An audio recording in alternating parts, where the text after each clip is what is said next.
What's cracking, everybody? Welcome to Woodness Goodness. I'm Graham, your host, and your new friend. For those of you that haven't been here before, welcome. As a tradition here on this channel, we subscribe and we smash the like button because it helps me out.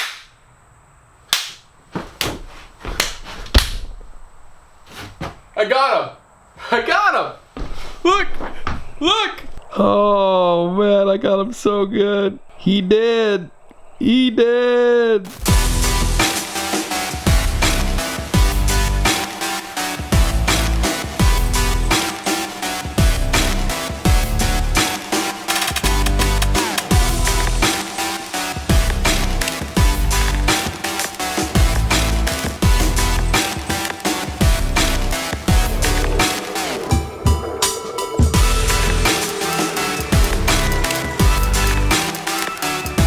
Why hello there. Guys, super pumped. We have a sponsor yet again for this video.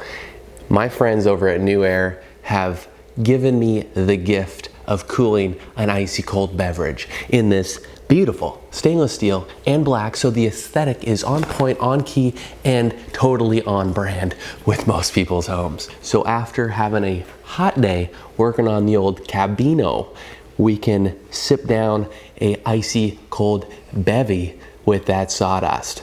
So if you're at all interested, be sure to use the link below in the description and use the promo code GOODNESS for 15% off. Black cherry? Don't mind if I do. Be sure to watch till the end of the video so you can figure out how you can win one of these bad boys. Enjoy the rest of the video, and cheers. Stay tight. Stay.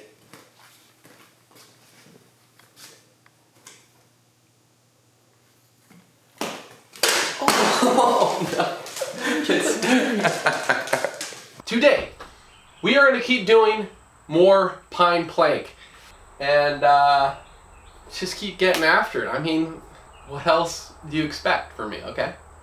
We get after it. I've already seen some of you guys think that I'm crazy for wanting to paint or whitewash my pine, but if you've ever seen whitewashed pine, it's basically a white stain on wood. It looks really cool. Like I said, all that wood grain will still pop through, hopefully. Fingers crossed. So, yeah, won't be a big deal. Trust me.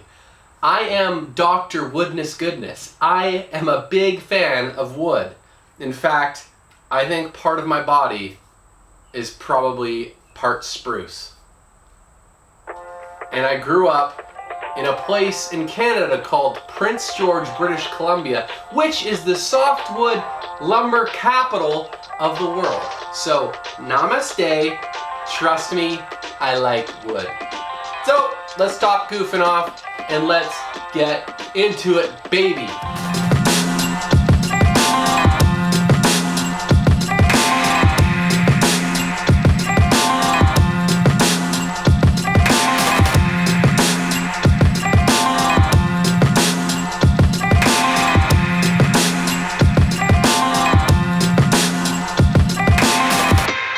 Alright folks, it's now time for your favorite part of the show where I show you a mistake.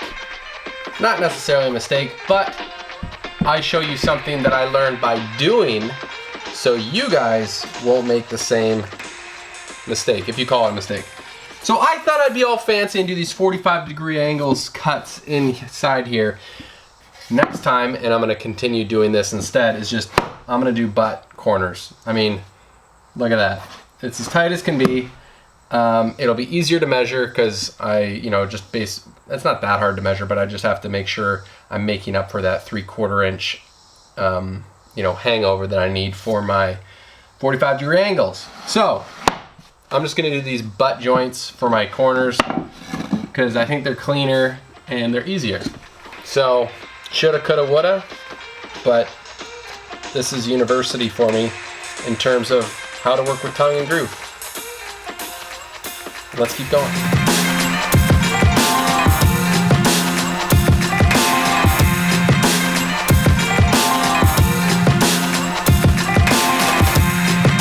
Alright guys, I wanted to show you something. So my roof pitch, it's It's called a 412 pitch. For every 12 feet horizontally, it goes up 4 feet vertically. Okay, does that make sense? So it's called a 412 pitch. That's, correct me if I'm wrong, but I'm pretty sure that's what a 412 pitch is. Anyhow, on my handy dandy miter saw here, we have a 412 pitch cut. But it does the pitch if I'm holding the piece of wood towards the saw, it'll only give me a 412 pitch there, but I need it, you know, the length of the board.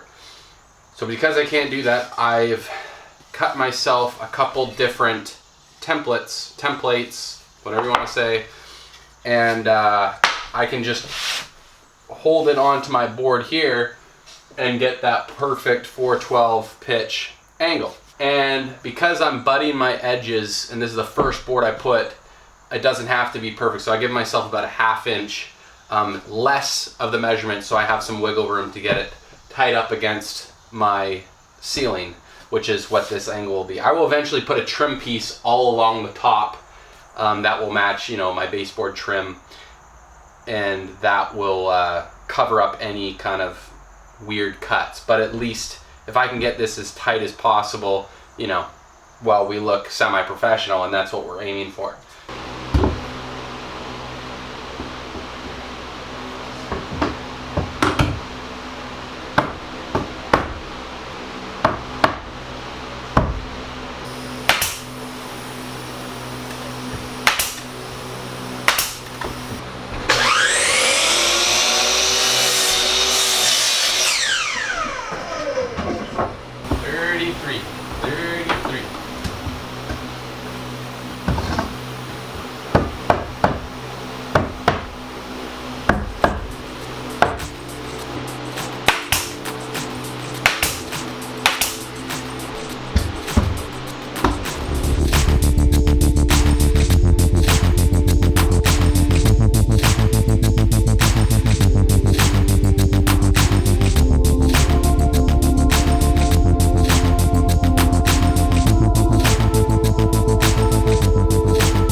When it rains, it sounds pretty cool in here. Even with the insulation, that steel roof, you can just hear the rain hitting it. It's pretty awesome. And what's nice is when it's raining, there's no leaks or anything. So that's always a plus. So we're just waiting out the rain. Bought some more supplies, got to bring that in. But we're gonna wire our disconnect for our AC. That way I do it before I put the pine up. And I've got my Mr. Cool HVAC system, it arrived. So I want to finish pining as much as I can. That way I can start routing up that air conditioner, get ready to route it out. And then we're moving, baby. We're moving.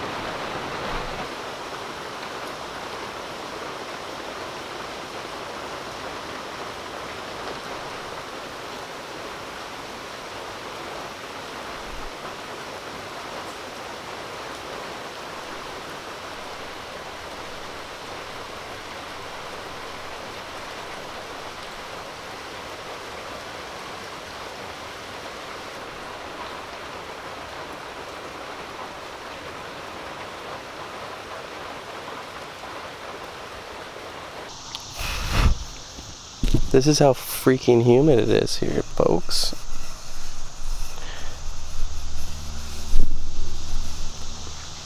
Before I wire up my disconnect out here, I wanted to make sure that I'm gonna have enough room kind of around it. I don't want the disconnect being hard to reach, like right behind the unit or something. My unit only has to be 6 inches away from my cedar here. I think most of the ventilation is on the side of it, this side of it. But it says if it's off the ground, which I got this nice bracket here. I don't know what that is, about 16 inches, so it's completely off the ground.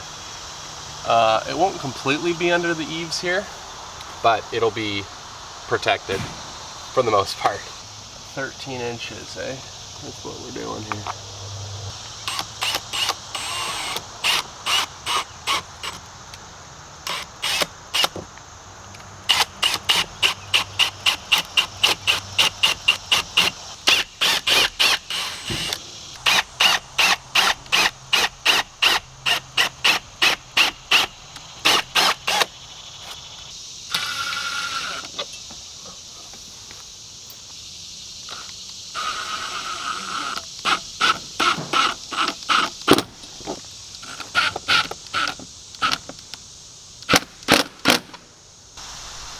Level. Does this thing still fit?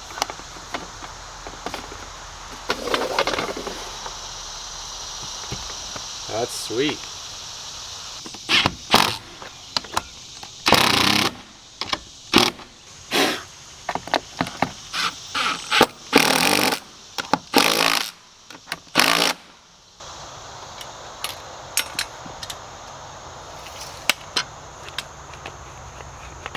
Because it's on the cedar siding, I cut a little shim here that will help elevate the box over, you know, this thing, because there'll be kind of like a nasty gap there if I don't do this. Pre-drill through this cedar so it doesn't crack on you.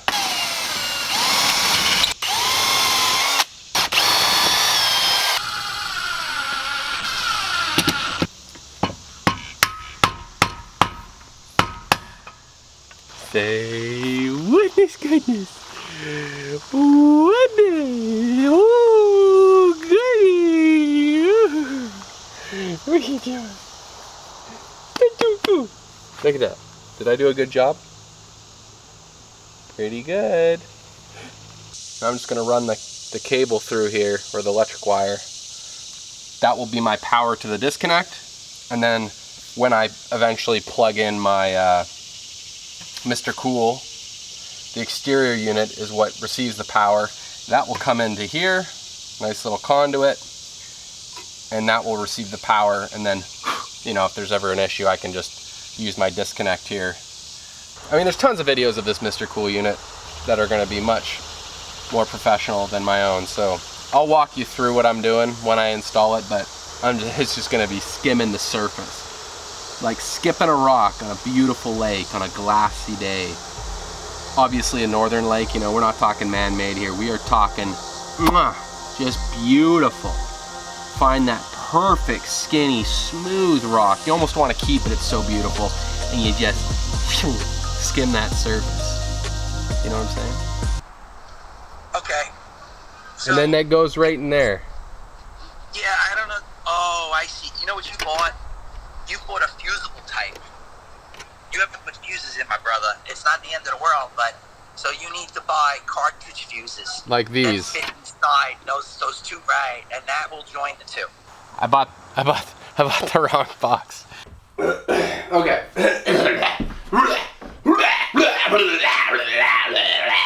Name that character to win a sticker pack. Everything's wired up, good to go. So I can close this in, work my way up with the pine, and finish the pine up because, well, my parents are visiting, which means free labor. So I was hoping I could get the pine finished up so then I can get the whitewashing going. So let's get back into it, shall we? Choo, choo, choo, choo.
just me right now. I'm going to put this like that.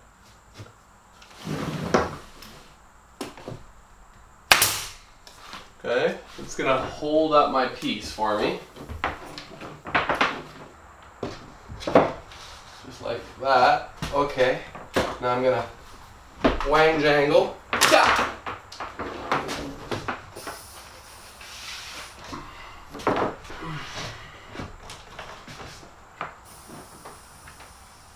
What do you think? Oh! Oh! It's not perfect, but I mean, it's like a hair off of perfect. So, being a semi-professional amateur, we have the luxury of calling it perfect. So, la-da-dee, la-da-doo, la-da-dee, la-da-doo.